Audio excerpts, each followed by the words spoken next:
up, Colorado? It's 420. Time to grind and burn. This is not your son's stoner show.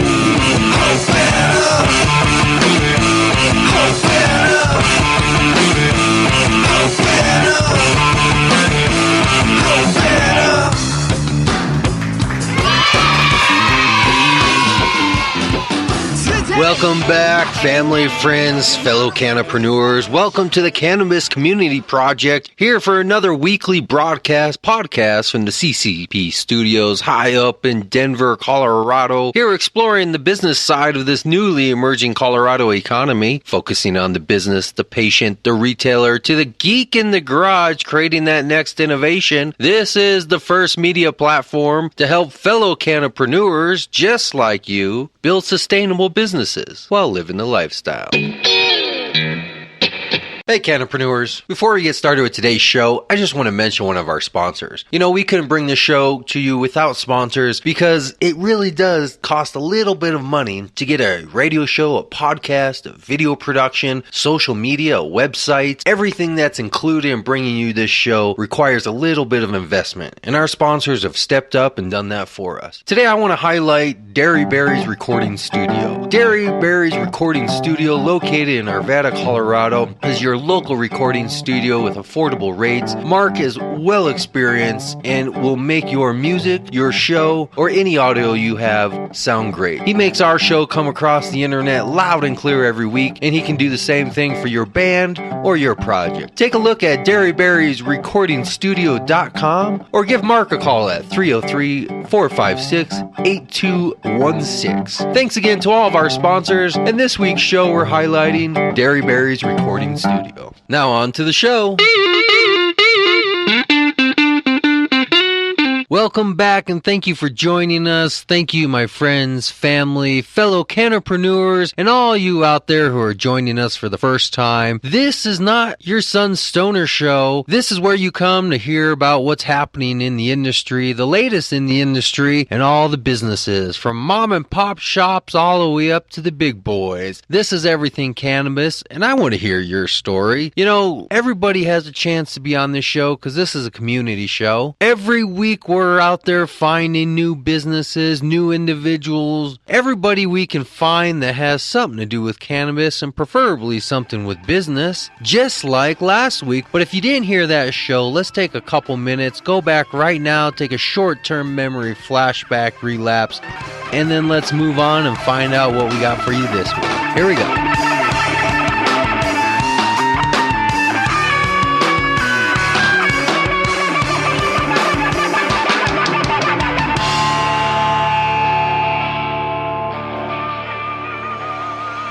Don't say anything crazy. So, you're just coming back from Washington? Yeah, I've been back about 2 weeks now, 3 weeks. So we're sitting back down in the office, down at CCX. Yep, CCX World Headquarters here in Lower Highland, Denver.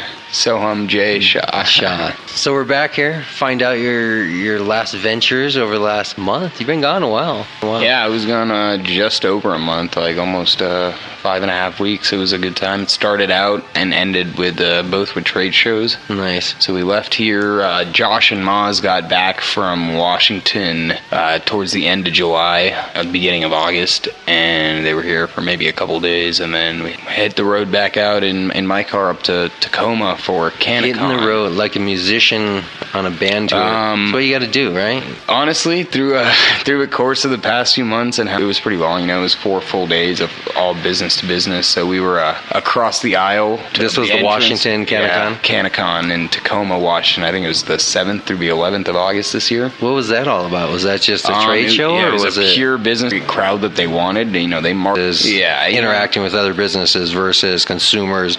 Yeah, just scrolling to see what's happening. If we were end consumer facing, that'd be a little bit different.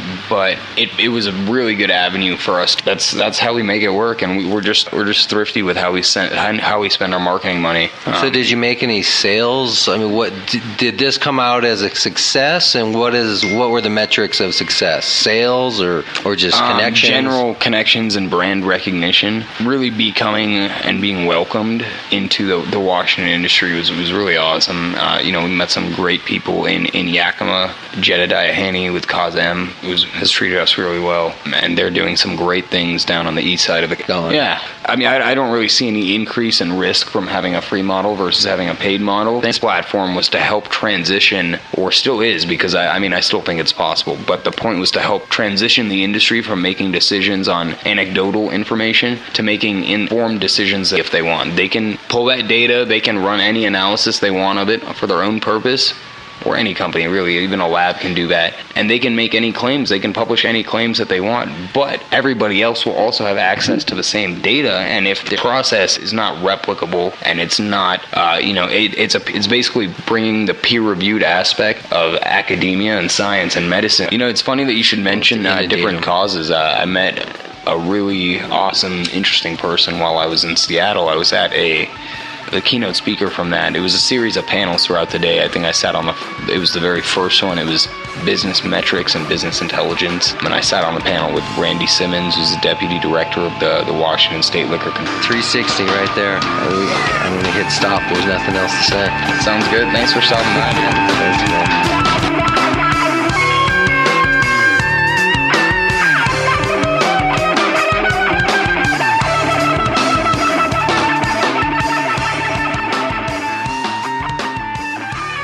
There you have it. We're not just promoting products. We're not just advertising products.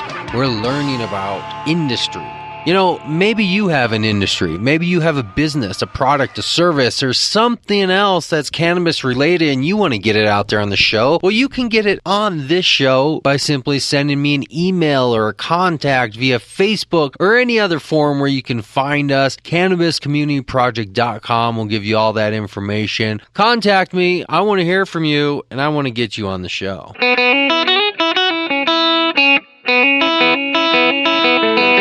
The Cannabis Commodities Exchange. Go to www.cannaexchange.com, the online marketplace where medical and recreational marijuana businesses can list products for wholesale, make custom purchase requests, and negotiate transactions with other users. CCX provides a secure cannabis training platform to Colorado licensed retail and medical marijuana businesses. Stay tuned.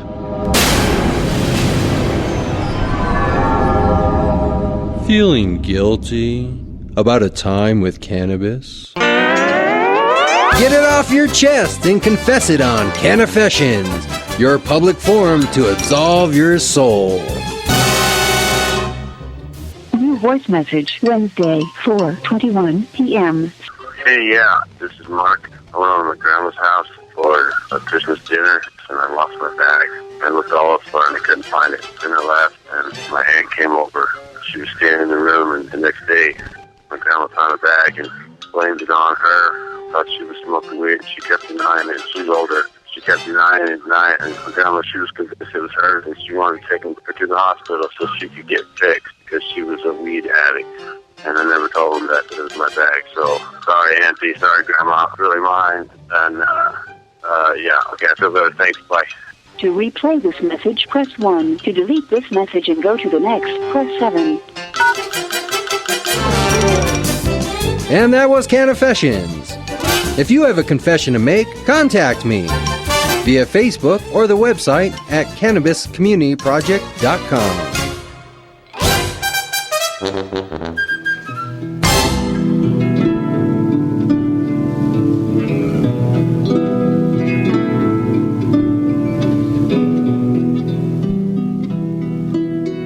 Well, my name is Alex Whiteplume. I come from South Dakota. I came up here driving uphill all the way to Denver, Colorado. It's a mile high. And I came here because I was invited to join this Hemp Awards Festival.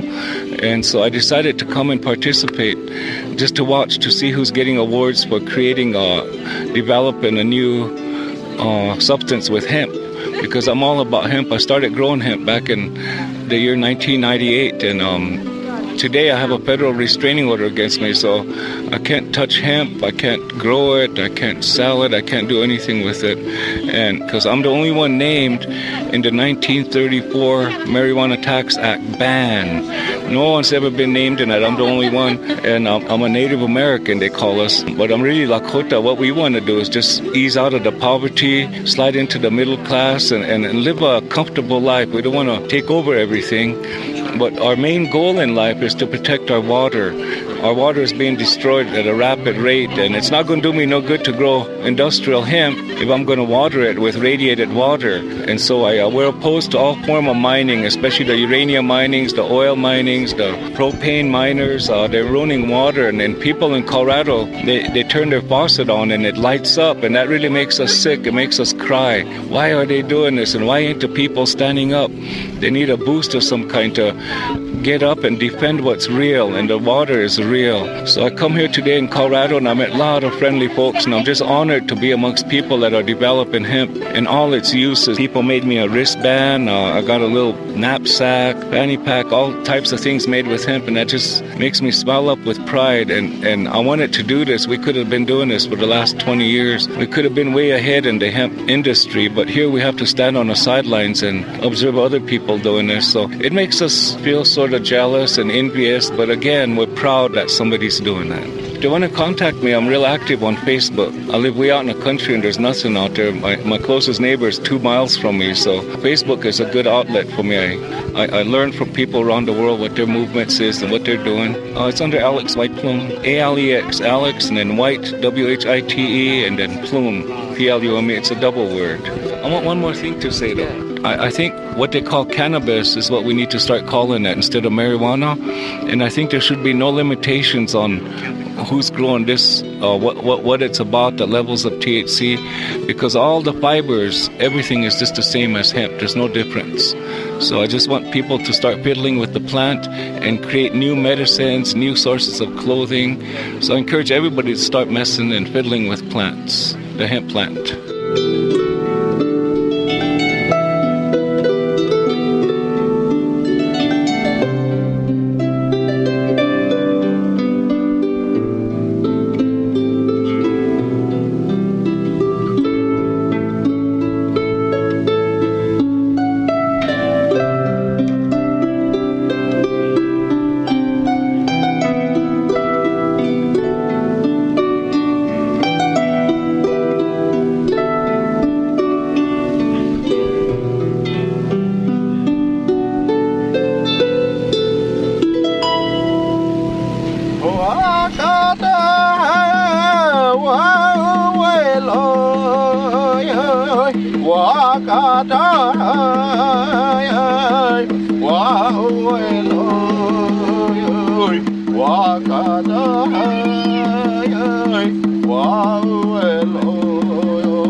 I am at Craig Hospital in Denver, Inglewood, Colorado. I was brought here in 2002, and I didn't leave here until April of 2003, so I was in here for like 147 days. Besides that memory, 2 years ago, Elizabeth Miller drove all the way up here to interview me for the termination notice that I received from the Housing Authority. So I just feel really privileged to be talking about cannabis 2 years later to a radio show. It's a pretty incredible feeling.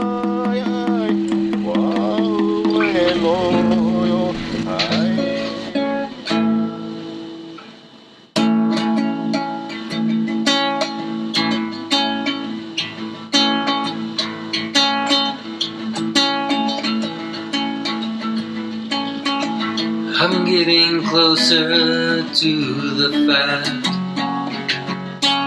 I've turned my back on the silly dream. I'm walking down that lonely road,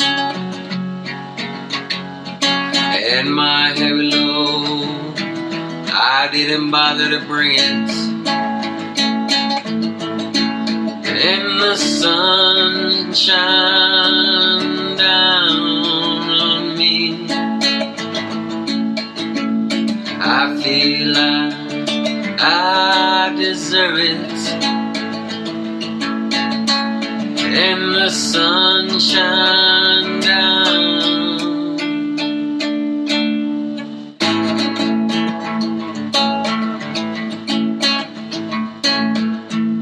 I'm hiding out where you can see, behind the wall, in the back of the room. I'm crawling slowly through the door and feeling for a punchline. The sun shine down on me. I wanna feel like I deserve it. The sun shine down.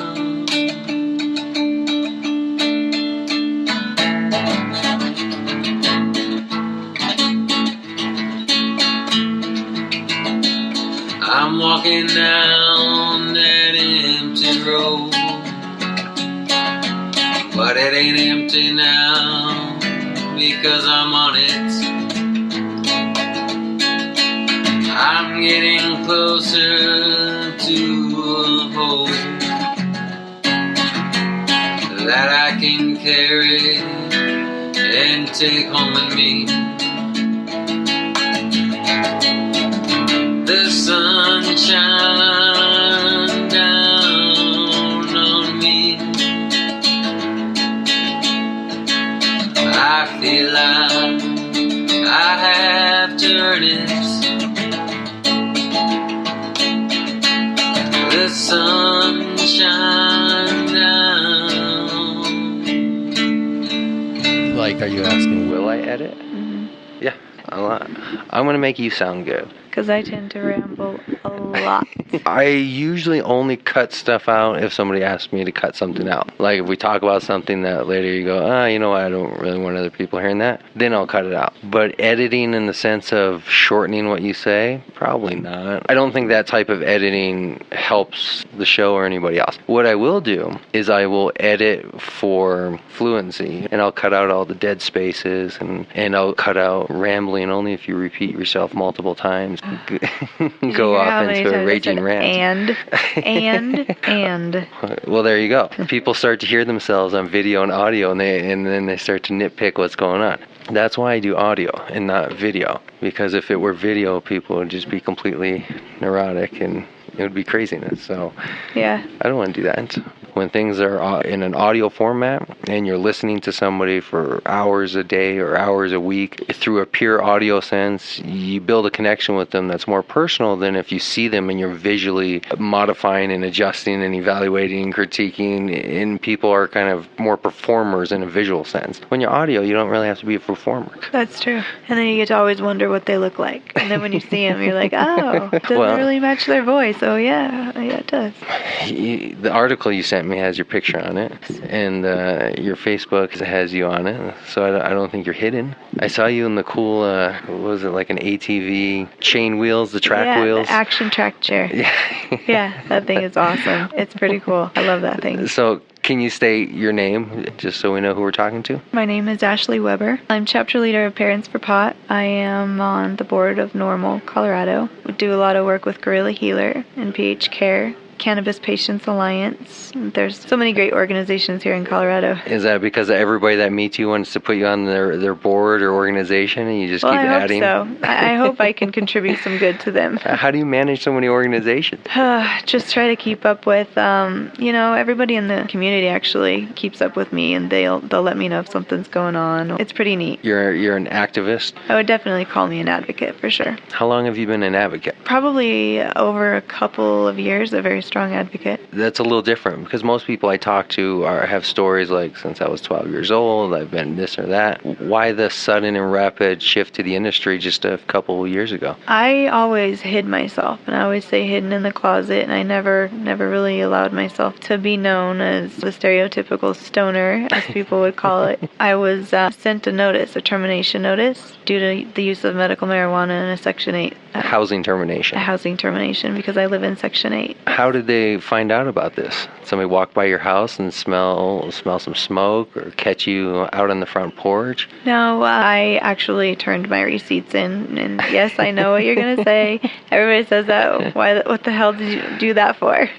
No, but, I'm actually thinking that's pretty shrewd. I mean, I had all my medical receipts all in one folder, and I was kind of running late. Didn't think about it. Put all my medical receipts in one folder and took it all in, and I didn't even think twice about it being legal in the state, and even being, medically necessary, right. And it was legal medically for now. This was roughly 2010? 2 years ago, so 2011. 2011. Yeah. So you turned in your receipts as medical expenses because they asked on some type of form, do you have any medical expenses? Yeah. Why do you have so many medical expenses?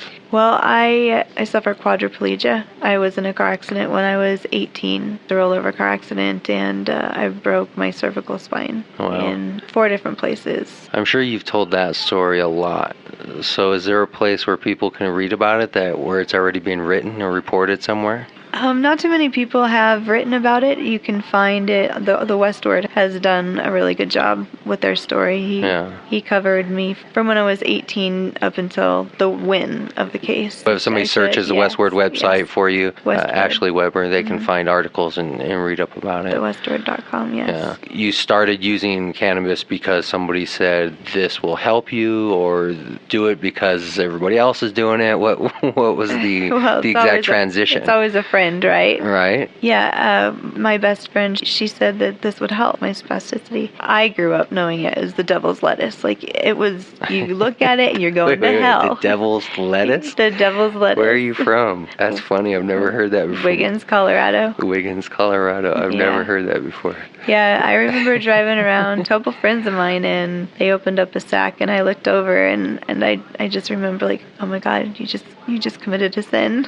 For just having it. For just looking at it. For looking at it. How I grew up, Yeah, so very conservative. Small town. Very small town. I mean, I've never been there or heard of it, but just from the name alone, it sounds like it's got to have at least 100 people in it. I graduated with 28. I went to Cortez down south in the Four Corners and had like 5,000 people in the town. So I understand that. Well, actually, Cortez is not a good example, but I understand the small town conservative. Your family's very conservative. For the most part, yeah. They're starting to lean a little bit. Now. But at the time, when it was presented to you, what did you think? I'll try anything? It was when I was moved out, and a couple years after my accident, when I was introduced into it for medical reasons and started using it for my spasticity, and I work fantastic. Like muscle spasms? Yeah. And this is like from nerve damage? Yeah, it's from like the nerve pain. Right. And so the signals are trying to get to the brain, and they can't quite get there because of the pathways in the spinal cord. It's a very tingly feeling. Oh, it helped in a way that I can't even describe it. How did you first consume it? Was it a big event? Was it a ceremonial thing? It's just like it was this. Kind of like, it was. I wasn't feeling very good. I was having hyperreflexia, and what is that? That's where your body starts elevating its blood pressure because it's don't know where the pain is coming from.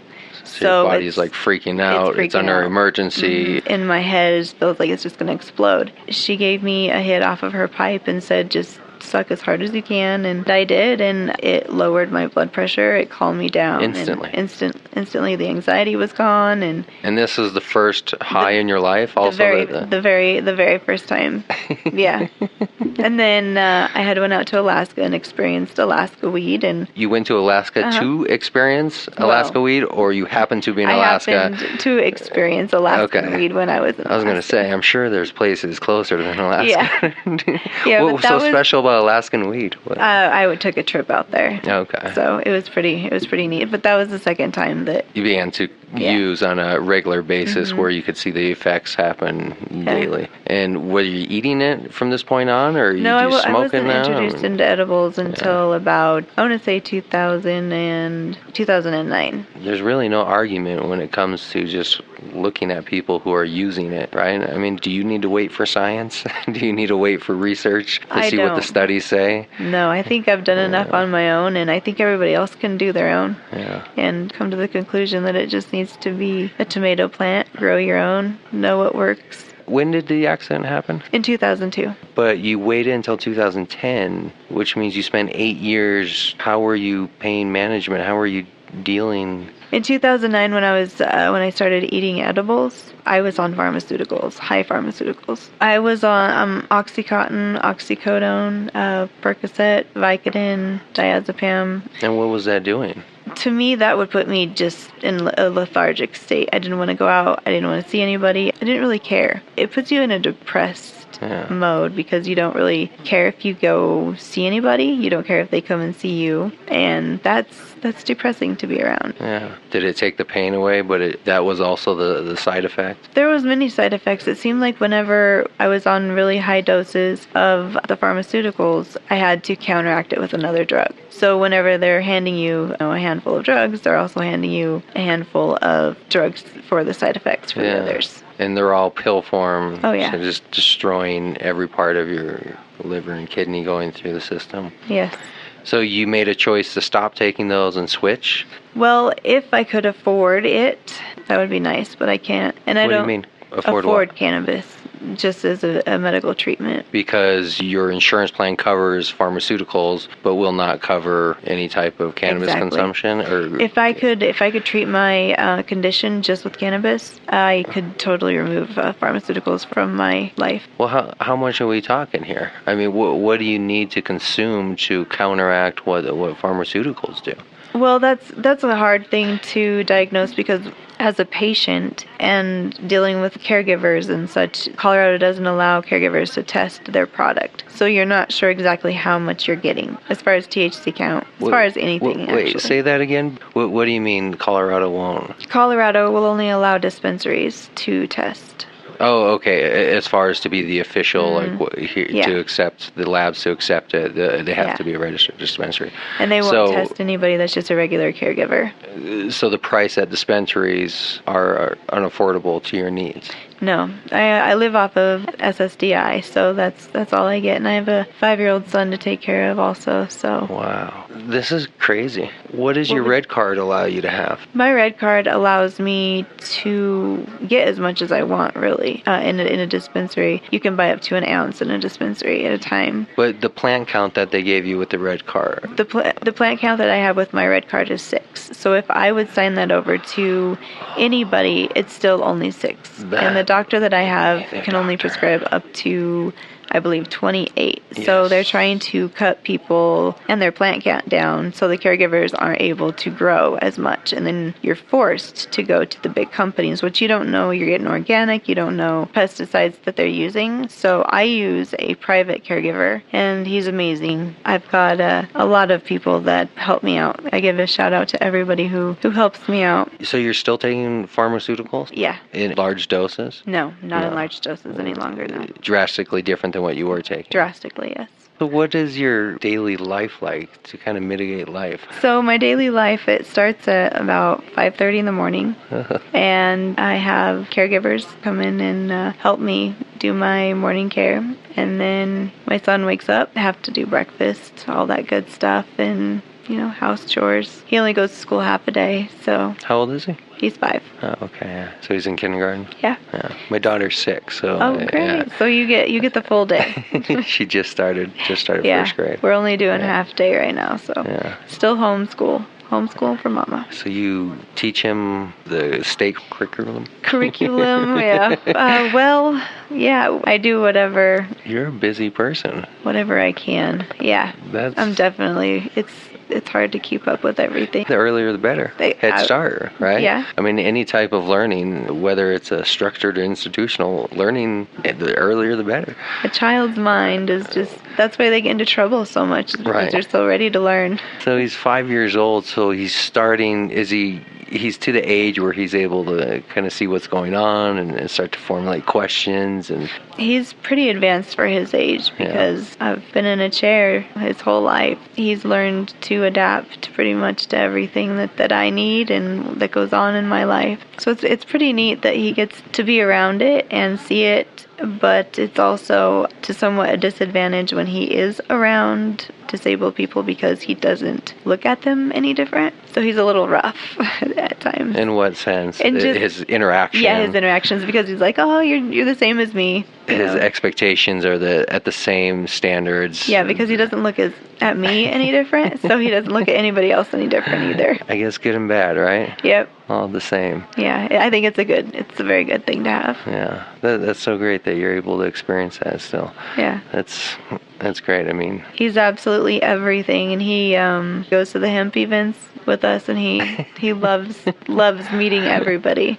He's the most outgoing little thing. He wasn't the one that the congressman held up, right, and had say into the microphone? No, okay. No, that's the congressman. Oh, he actually used his own child? Yeah, oh, okay. Yeah, he has. For some reason, I heard congressman, I saw the baby, I was like, oh, he just grabbed somebody's baby. Yes. Very congressman-like. Yeah. You should be a congresswoman. I would love to take over the world. I didn't say take over the world. I said be a just help the world, heal the world. Be part of legislation, local community. Oh, yeah. I think you'd be a perfect politician in many respects. You're already doing the activity, right? You're already in the organizations, and you're there as the advocate. You're already kind of working from a singular cause kind of background where you could really be that person in Congress to represent. And who's going to fight against you, right? Well, it's all about education, and that's what a lot of people just don't understand. Yeah. It's the education, and I think if we do get people into politics who do understand it and the medical benefits, I mean, we can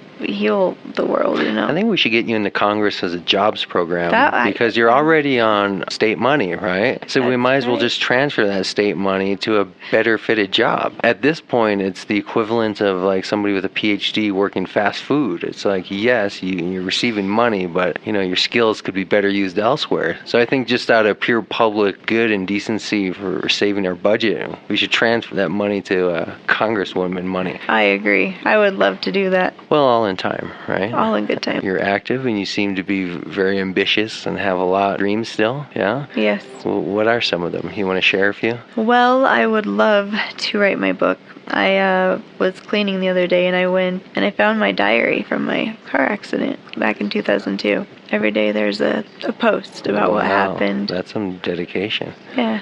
So I'm going through that right now, and wow. So you want to formulate that into a book? I think I have enough right now to someday eventually just collaborate it all in once I find a good publisher. Have you talked to any publishers? No.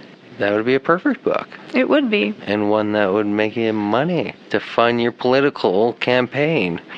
Yeah, it would be a long book, that's for sure. I think that sounds great. History. I think those type of books are great, and I think that would be a great selling book. And I think it would be even better because you actually have a documented history. It's not like you're now going back and trying to recall and write. You actually have a documented history, so you could write it in such a personal, first-person reality that even if it were novelized, right, put into a novel. I know I'm not a writer myself, but when I do try to put together content, when things are very personal, whether for the good or bad, sad or great, but when they're very personal, fictionalizing the stories sometimes helps work through that a little bit better than just doing a direct sitting down and this is my story type thing. Sometimes that becomes a little too overwhelming.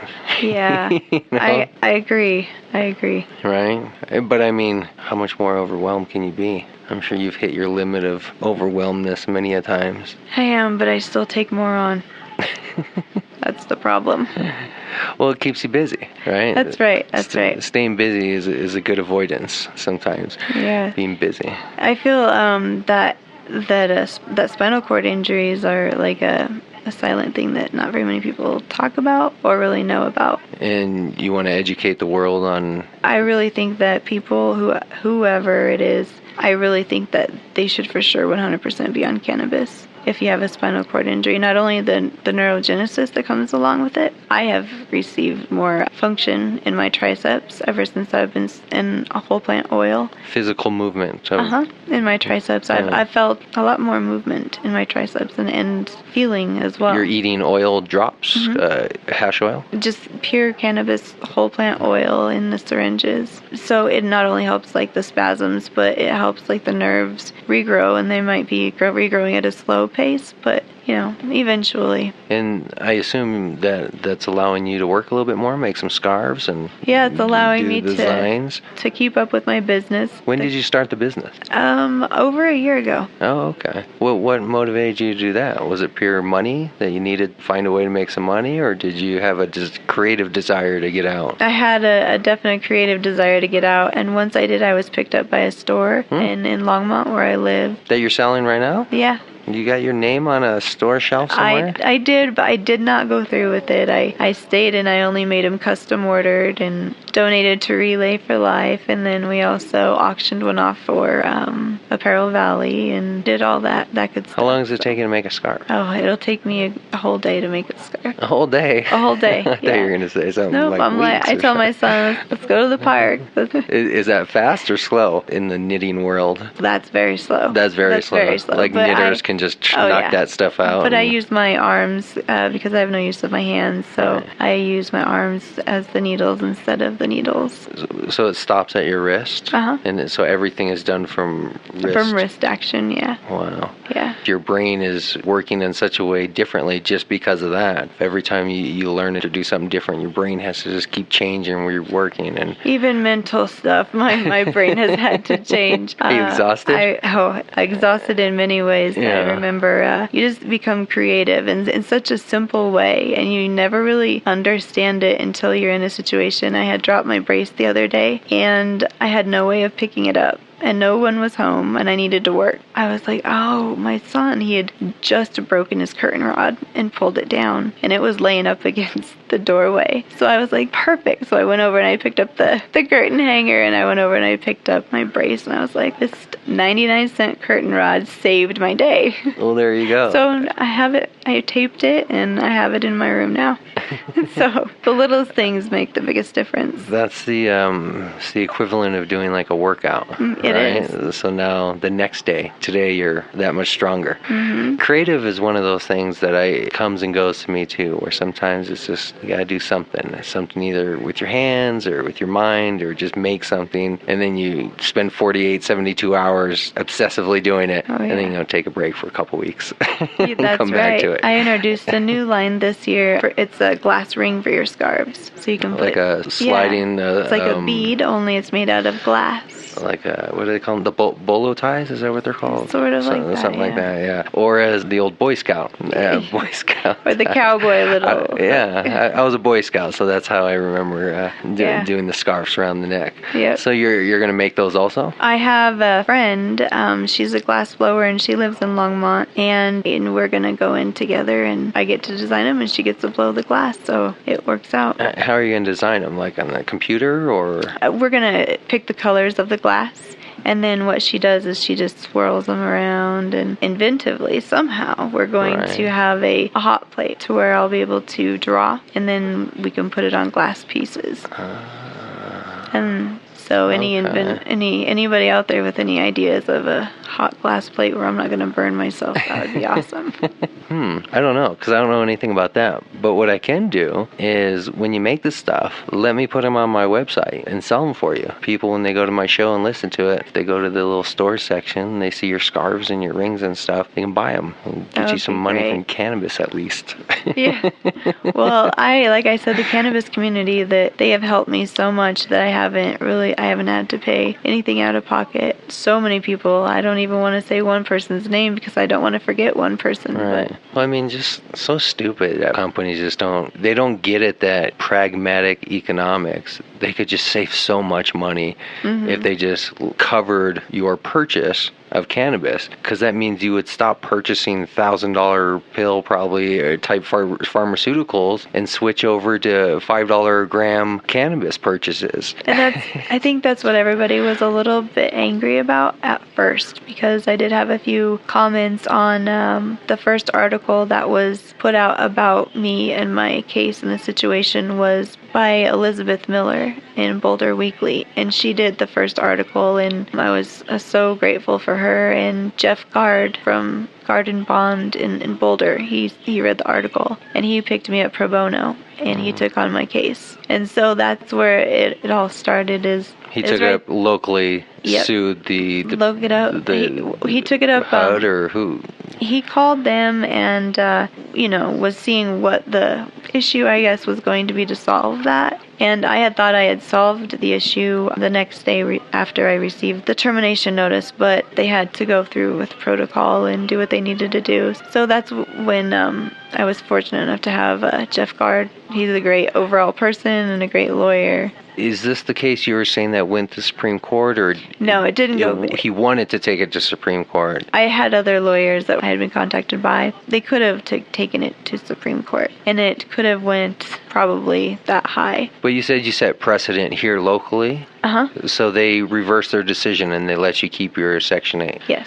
Because they said it was a discretionary type option, person by person. Yeah, usually they would have a zero tolerance to a Scheduled 1 substance, and without, I guess, a recommendation is what you would call it, a reasonable recommendation. But with cannabis being legal for 11, 12 years now here in Colorado, why are we still so far behind, 13 years behind, you know? It doesn't make any sense to me that a medical necessity, even a person who has a red card, or whether it be a veteran, and I didn't realize how many people were on Section 8 who used medical cannabis until my story broke, and I went out in public, and I had people come up to me and they're like, thank you so much. My dad could get kicked off, or my mom could get kicked off. So to me, that was worth it all. You're a hero. It was nice helping everybody else out, because if somebody else had to go through that would really suck. Why wouldn't you want to take it all away then and make it a more permanent precedence? At a higher level, you mean?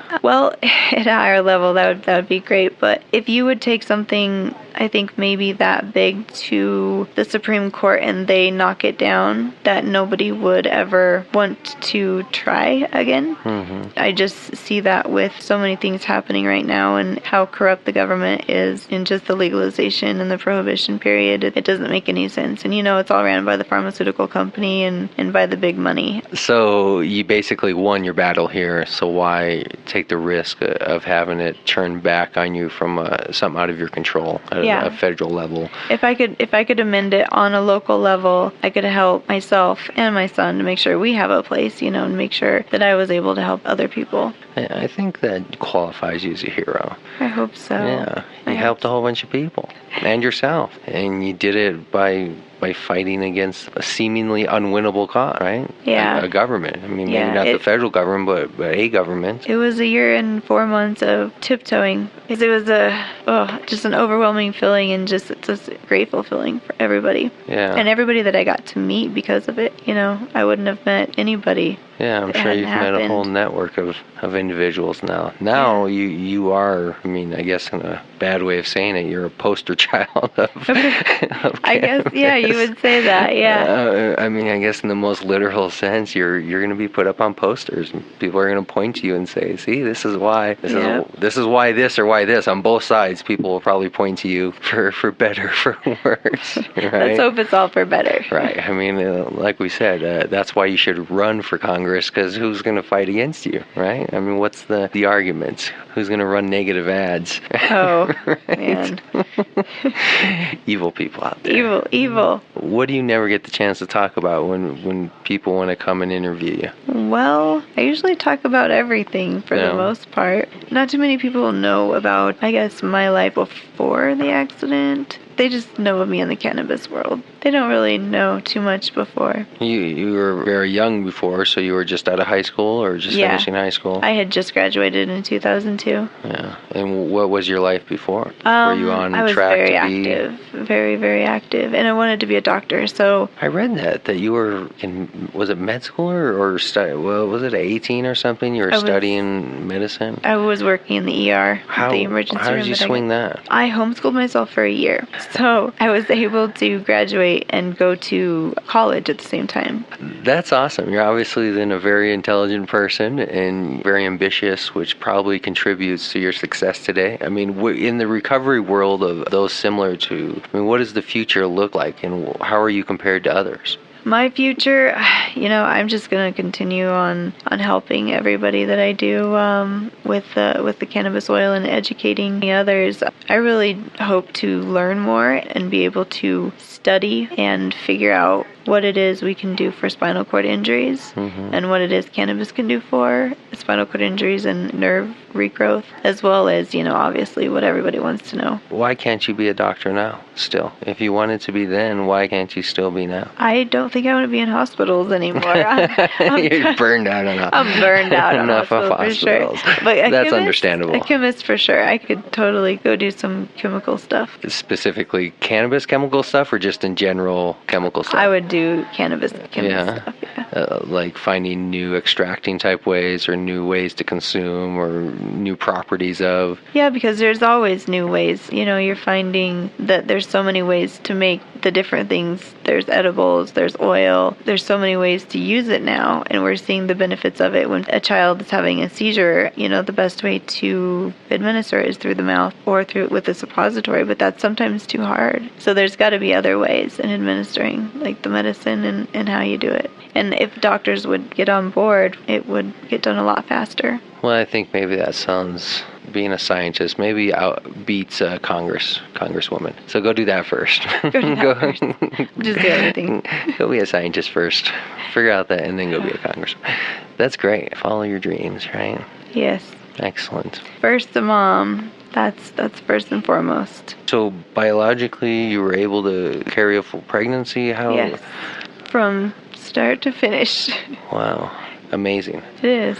And it was really hard because for me, I do a lot of my own research. And whenever I found out I was going to be having a baby, I did a lot of research and there wasn't anything out there. Is there anybody else? There is. Actually, there was a documentary done on TLC and it was called Paralyzed and Pregnant. So you're saying you're one of two people? No, there's definitely more, but there's no documentation of them. No, they're not writing about it. Like, why didn't anybody document your story? I don't know. I would love to have that. But Paralyzed and Pregnant is a very, very good documentation. She struggled worse than I did. Every injury and every spinal cord injury is different. I have feeling in some places, and in some places I have no feeling. Touch-wise, light touch, no on my legs at all. There's no sensory there, but the deep tissue, there's a lot of sensory. And if you get in too deep, then that's where it's excruciating pain. So that's where like the nerves and the nerve damage and all that kind of, that's where the cannabis really helps. Did you suffer labor pains? I had to get an epidural and everything. Wow. So. I mean, sorry if I'm being intrusive. No, I'm just... It's I'd love to get it out there because not very many people. I mean, I think that, I know it's a personal story, but it's so fascinating to me. It is. It's very fascinating. It's amazing. It sounds like you're possibly just one of a handful of people who's actually experienced this. It means your son is going to be just one of a handful of people who experiences that too. You're literally in such a small statistical percentage in so many ways right now. Yeah. You're a fascinating person. I don't know why more people wouldn't want to interview you. You have a lot to offer, and just that alone of just those few events in your life. Yeah, there's many stories. Do you have your own website? I do. It's for the scarves, and it's What's the name of it? Ashley Designs LLC. .wordpress.com. And that's where you sell your stuff. It's where you look at the stuff. I haven't updated it since I don't. How would somebody buy one of your scarves after looking at it? Everybody contacts me out through Facebook usually. Facebook. Okay, so they find you on Facebook. Ashley Weber. Ashley Weber, or you can go to Ashley Weber Designs I actually hit 1,000 likes today. This Congratulations. Morning, on my Ashley Weber marijuana page. So if you had each one of those people buy a scarf, how much do you sell the scarves for? $75. And they're made out of? They're going to be made out of hemp very soon. Okay. I cannot wait until... Currently not, though. Currently not. Okay. And you're on your way. What else? Do you have a YouTube? I do have a YouTube. Yes. What do you put on YouTube? I don't use it that often. And what is your YouTube channel of? My YouTube channel usually consists of videos that when my phone gets full, I upload them. Of your own videos? Yeah, so then I can delete them on my phone and have more room. But you like taking videos? And pictures. Yeah. Yeah. I do, so with graphics, I do flyers. How do you do that also? You hold it between your wrist, like a pen, or? With my phone. How do you do graphics? Oh, just my computer. With a mouse? With a mouse and a laptop and all that fun stuff. And that's why you get all the tech savvy. Or you just invent your own, like the coat hanger or the curtain hanger. Can you design me a t-shirt about you and I'll sell it on my website? Can you design your own? I just am waiting to use it. I can do that. Yeah. I can for sure do that. And when I say you design it, it could be based on you or it could be whatever you want, right? I have one in mind. Okay. Let's do that. Let's do that. I have one. I actually, the design that I'm thinking of, I did this before I even started my business. It's potential, is what it's called. The O is the wheel of a chair. And so I just think everybody has potential and everybody could use it. So. Well, there you go. You're already motivating others. What did we leave out? Oh, goodness. We're going to be throwing a Thanksgiving dinner for cannabis patients, refugees. Where at? We're not quite sure yet. We're looking for a venue. Okay. So if anybody out there, thing. Yes, see, there you go. If anybody else knows of a venue and wants to donate a venue to the cannabis refugees, we're going to be throwing. It's a non-GMO. What type of venue do you need? Just a venue for handicap accessible venue for. But as far as space. For space, I'm going to say around 75 people. Okay. But we need to stay within Denver because we have people coming from Colorado Springs and they're bringing, their children who suffer from epilepsy and cancer. And so PH Care is putting on an event and with Guerrilla Healer and as well as Parents for Pot. And we're going to have a non-GMO Thanksgiving dinner. As well as, PH Care, that's kind of why we, with Parents for Pot and Guerrilla Healer, everybody just kind of came together and have a PH Care because it's about patient health care. And with patient health care, not only everybody's like, oh, I'm on cannabis oil, I'm fine. I'm never going to get cancer. Or it's not just about taking cannabis oil. It's about your lifestyle. It's about eating. It's about exercising. And the food, thing is a huge issue as well. And sometimes it's not about any of that. Sometimes you just get it. And that's that. And my brother died 3.5 years ago from leukemia. Trust me, he was doing his cannabis intake. Sometimes it's just not enough. Yeah, when I was in the hospital, I was on enough stuff to kill a man that would weigh 250 pounds. Or a woman. Don't want to discriminate. Kill either one.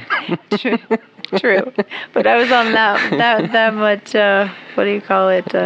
Dosage. Yeah, that's a lot. Up on pharma. That's a lot. Yeah. I mean, that's tearing up the insides.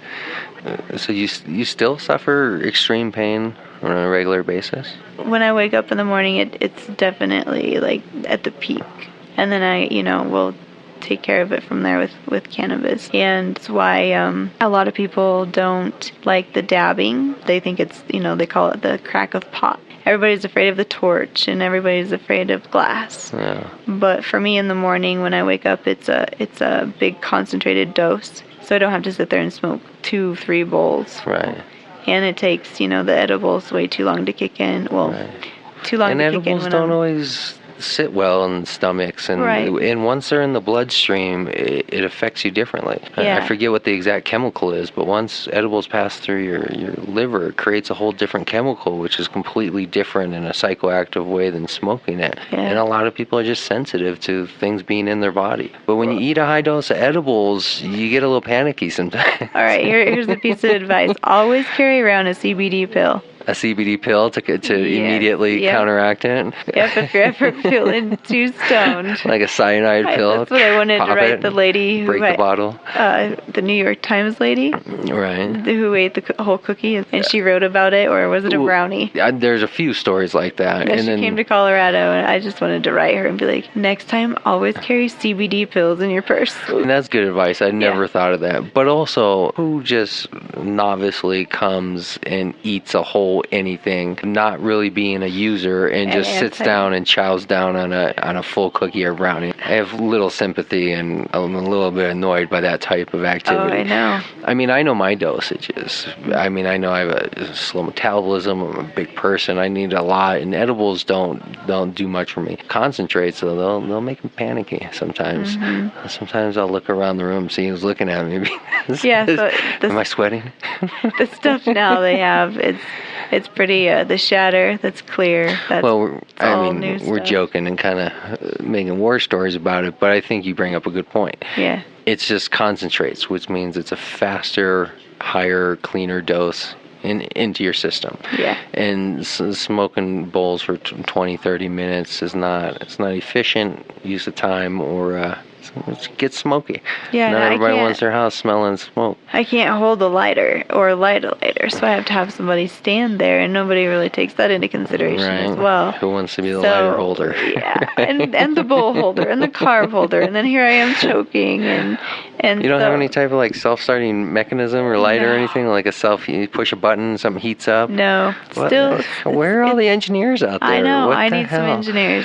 Jeez, I mean, out there, there's nothing I do more of in my day is to sit around and think of paraphernalia and different ways to... that 3D printing stuff's coming along really well. Well, not just that, but the stuff that like you would need is so basic, like heating devices that don't require that type of mechanism or anything. Those are so basic. They have the e-nails, and I've been looking at those. Yeah, that you plug in and they heat up. Yeah. Yeah, that's an option.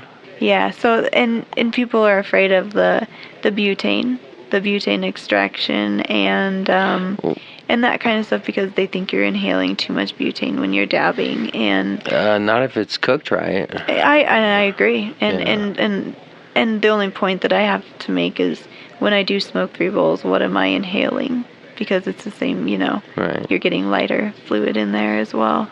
Lighter fluid and just a lot of flour. The fumes. Right. The fumes and all that kind of stuff. And a lot of flour, which is a carbon burn compound. Yeah. So everybody has their, this and then that, and I'm like, that and then this, There's a reason why I do it, and you have a reason, but there is always a reason. The method to my madness is always what I say. I've said it many times, not just on the show, but just in personal conversations. Everybody has their own reason of why they use. Mm-hmm. Everybody's a patient in some form, even if you're buying it recreationally. Everybody's a patient because anybody that has been using for some time uses for a reason. I don't think it's like alcohol or anything else where people, you drink, it's the game, time to drink.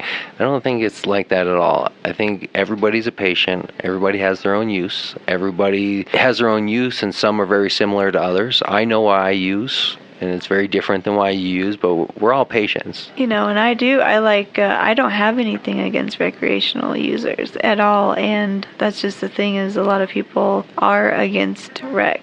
I'm really not. I'm against maybe the taxes. Yeah. I don't agree with the taxes. That's a little bit outrageous. I'm against the taxes and the attitude. And the attitude. Around recreational. If we could get rid of those two things, or at least lower them just a little, just hit a dimmer switch on both of those. And then the chokehold that the legislation tries to put on all of the rules, all the regulations, the 10 milligrams. If I wanted to go into a store and get something with 10 milligrams, I would have to eat 5 cookies every morning. I'm trying to heal myself, not become diabetic. Right, exactly. Right. I don't want that much sugar. That's some good points. I don't want sweets unless it's medicated. I agree. Because it's too many sweets. They're all sweets. I agree. And just to take it a step further, I believe in concentrates and dabbing. I don't believe so much in vaporizing. And then the simple reason is because I don't want just part of the plant.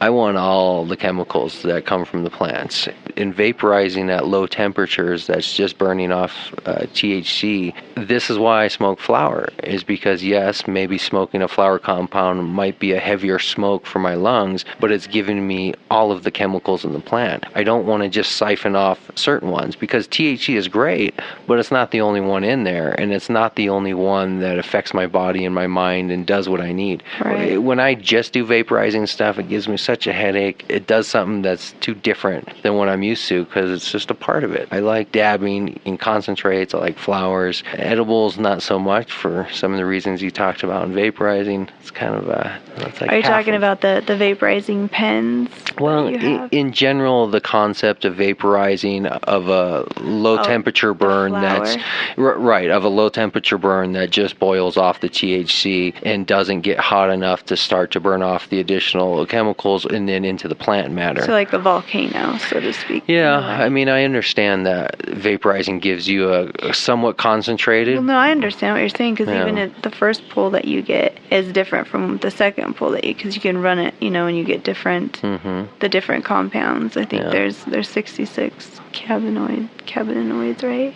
Well, you tell me. You're the researcher. You're the scientist. Not me. I'm gonna have to go get my book. I am just a podcaster. I just got questions. I don't have any answers. That's all I got. Oh, I wish I had all the answers. Doesn't everybody? I think if you keep talking and people hearing from you, you'll come up with a lot of answers. I think we should keep talking. Not tonight, but you've been great. I appreciate it. Yes. Thank you for staying out so late. Oh, yeah. Well, thank you for coming here. I hope it doesn't make you get up No, I late get to sleep or in tomorrow. Yeah, tomorrow's my last day here, so. Last day here? Yeah, at Craig Hospital. And then where? And then I get to go back home. To Longmont. To Longmont. That's great. Well, thank you. Well, thank you. We'll talk again. Very soon. Very good.